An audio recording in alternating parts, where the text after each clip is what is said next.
The cold and unforgiving waters of the ocean sink so deeply that not even light can survive.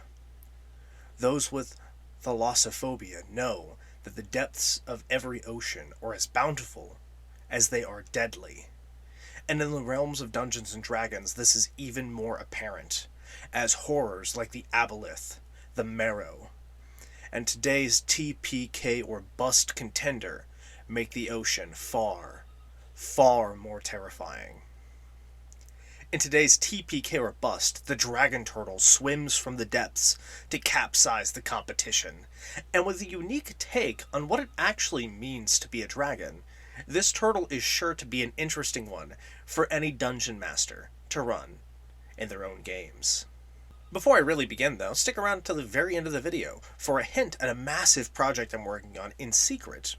I hope you enjoy the video in the meantime though. First things first, with all the numbers that are going to be thrown around, I want to state that the original CR for the Dragon Turtle, even before the layer bonus, is tied for the highest among all of the adult dragons, sitting pretty at a 17 alongside others like the Gold and Red Dragon. This massive turtle has a reputation to live up for when it's competing. In the offense category, I need to actually start by talking about tradition, and from that, we can cover the actual numbers segment per usual. For many interactions with the Dragon Turtle, the terrain is probably the factor most people look at first. Being in open water with a creature the size of a building is already a problem. But what some players and GMs might not remember is that combat in, or more specifically under the water, is very, very tricky. Holding your breath, casting spells with verbal components, and attacking underwater all prove much more difficult than normal when swimming, and more so when you're being attacked by a giant turtle. But this doesn't mean all hope is lost. The dragon turtle, although territorial, will opt to salvage the treasure aboard the vessel it's capsizing, rather than just obliterating the ship outright. And this massively changes the way it's going to be attacking the group, and how it may use its abilities. So for context in the future of this video, I'm going to be under the assumption that the party is engaged with a very angry dragon turtle around its lair, specifically, allowing the dragon turtle to have more limelight without the social aspect of the turtle playing easy on the party in an attempt to gather more treasure. Now this is one of the many ways to encounter a dragon turtle, which I will further discuss in the flavor segment, but for now, let's move on. First up is the classic claw-claw-bite combo, and unlike many dragons, the dragon turtle is so massive and so thick that its bite attack and claws are a whole dice size larger, setting an average damage when landing all three to 58 points. In addition to its general strength, its reach of 15 feet with the bite and 10 feet for its claws is not only powerful, but it's a tasty cherry on top, just for this dragon. I do need to mention that even though its size may be a little bigger than other dragons by design, more than mechanical, it does not traditionally get a swallow attack, even though by my understanding of how turtles and dragon eats, it probably should. Moving on to its wait. Hold on, it doesn't get legendary actions? What is this? My turtley boy doesn't get any legendary actions at his CR? Come on, Wizard, you're kidding me. No legendary actions. You want to make this turtle a massively legendary monster? With cool lore and dragon blood, but no legendary actions? But you're gonna go give legendary actions to regular fanged vampires. I mean, come on.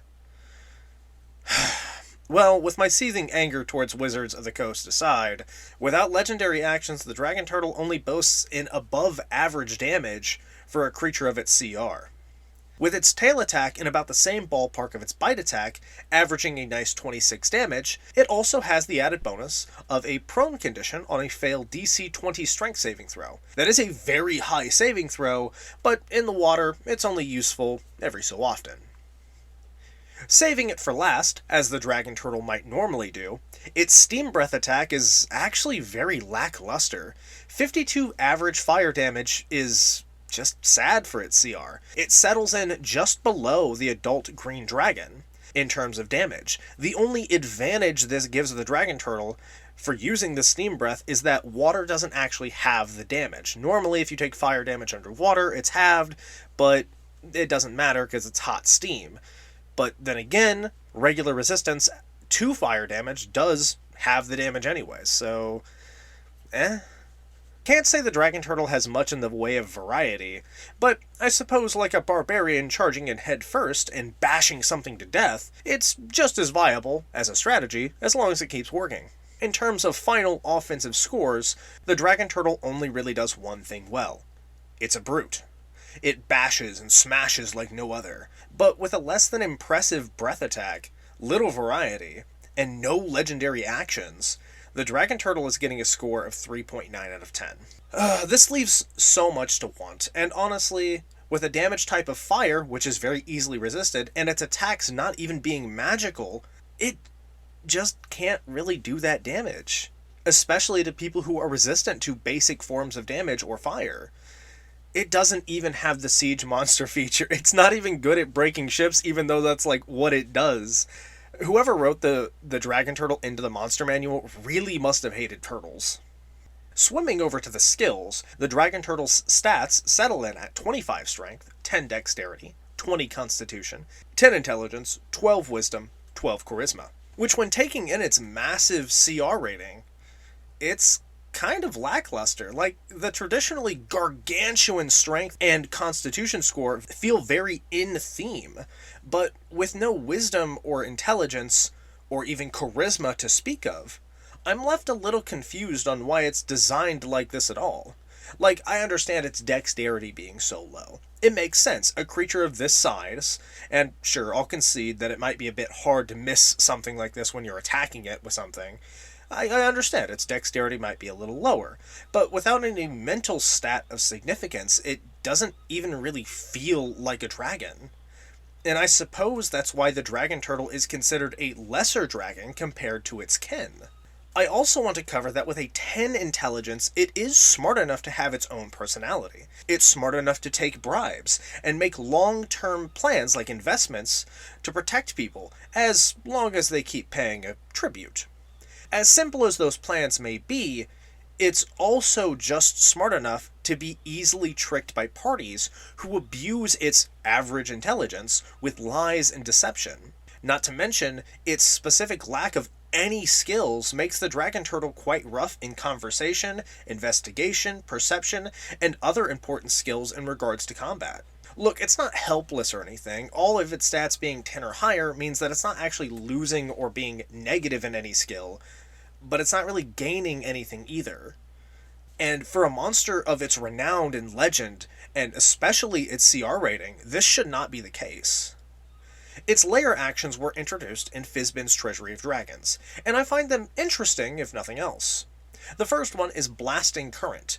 Each creature within 30 feet of the dragon turtle must make a DC 15 saving throw, or be moved 30 feet in any direction of the turtle's choice. A save will still push the target up to 10 feet in any direction, though. So this effect is normally quite great. In most situations, force movement is powerful and abusable. For many other creatures, not necessarily the dragon turtle. The first problem is that saving throw is super low for the CR.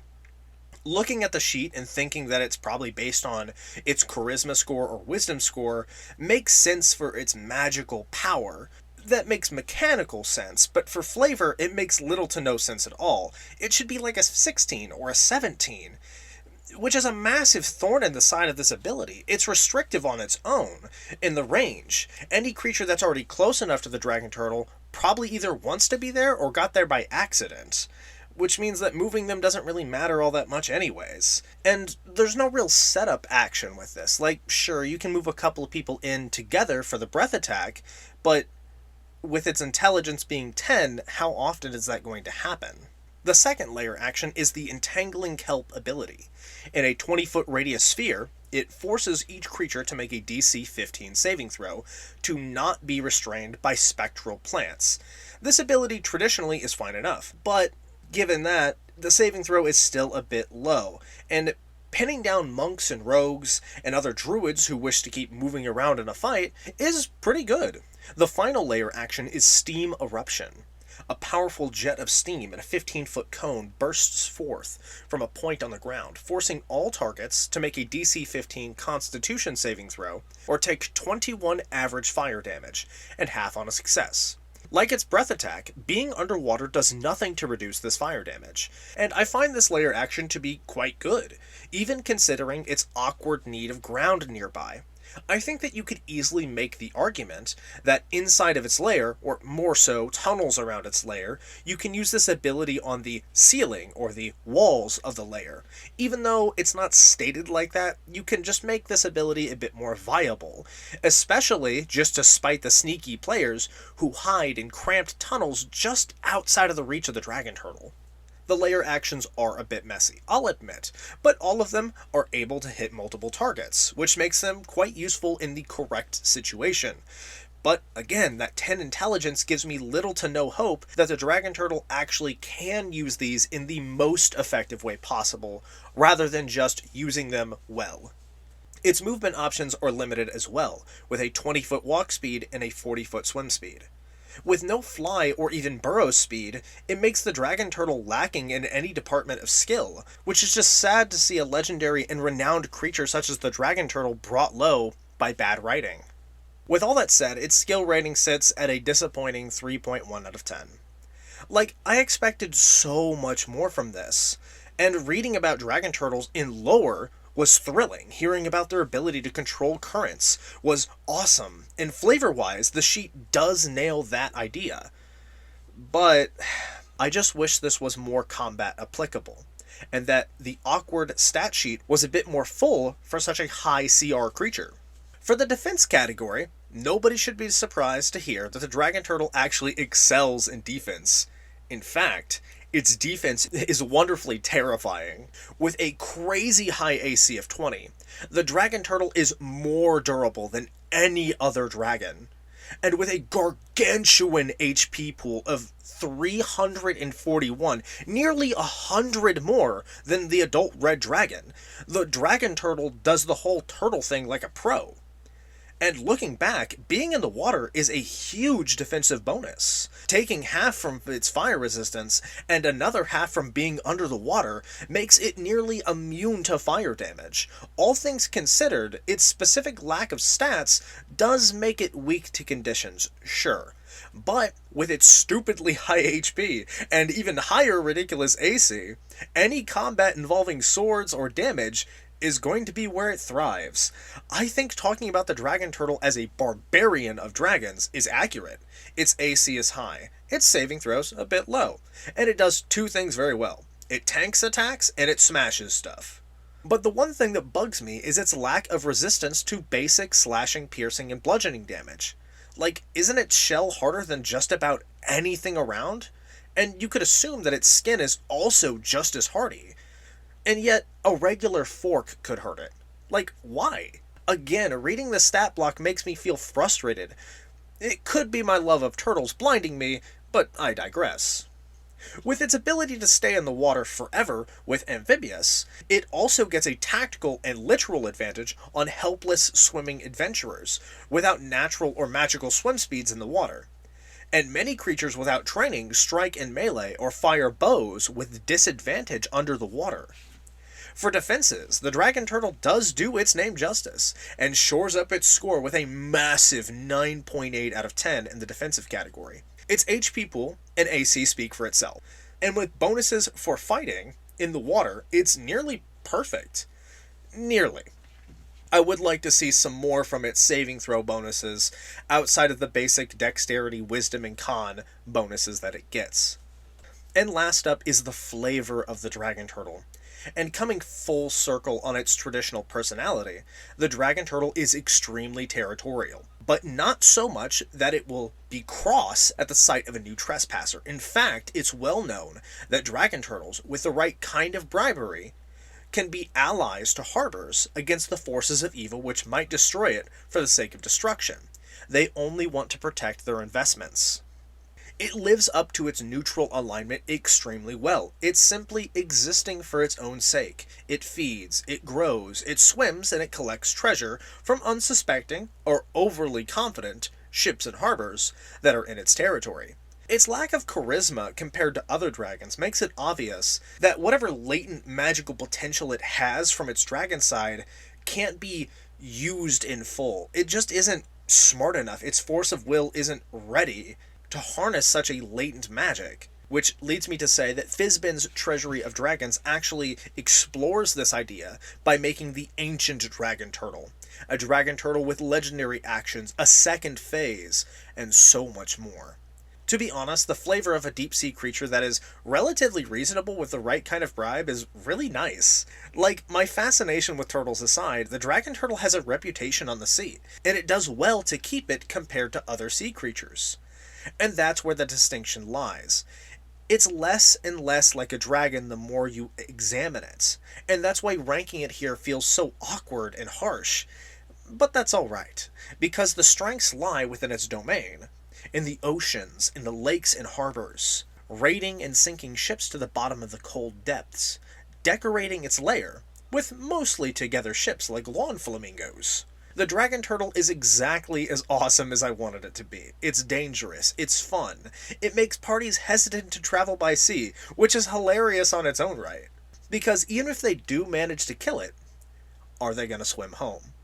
So for the flavor, the dragon turtle gets a above average score of 6.5 out of 10, and I think that's fair for this big old turtle. So looking at the whole of the dragon turtle, it's got some great parts, but its bare bones sheet really hurt the turtle's chances of ranking any higher. And with a total score of 5.8 out of 10, it's at the very top of the basic brawl group. It's tough to hear, but honestly, that's kind of what this combat will feel like unless your dungeon master spices this up. Yes, fighting underwater is thrilling, and a dragon turtle is terrifying in its own right, but really evaluating the combat and seeing its lack of flexibility, it's kind of a one-trick turtle, which makes me a little sad to see. Look, it's an easy fix though. Make this dragon turtle more spoopy by giving it natural caster abilities, like any dragon. Pump that charisma a little higher, maybe deflate that massive HP pool a bit, and think about it like any other dragon. Give it a personality, give it a motive. I think you can have a monster worth its salt so much faster if you just tinker with that stat block just a little bit. I hope you enjoyed this TPK bust. It's always fun to read more about these monsters that I know a little bit about, but don't really know about, if that makes sense. Especially for stuff like the dragon turtle, where I have like this kinship, because it's like, oh, that's a giant dragon, and oh, that's a giant turtle. I like it at the same time. I just get to nerd out on these, and I like it. I like it so much. But remember to subscribe and like and all that jazz. I'm trying to reach 1,000 subscribers, and it's a slow process, and any amount of help that you give the channel is appreciated so much. Stick around for a moment more for a clue on the newest project I'm working on. This secret project of mine involves masks. Hopefully, I'll be posting some more official content on this secret project very soon. And as always, thank you again, and I will see you next time.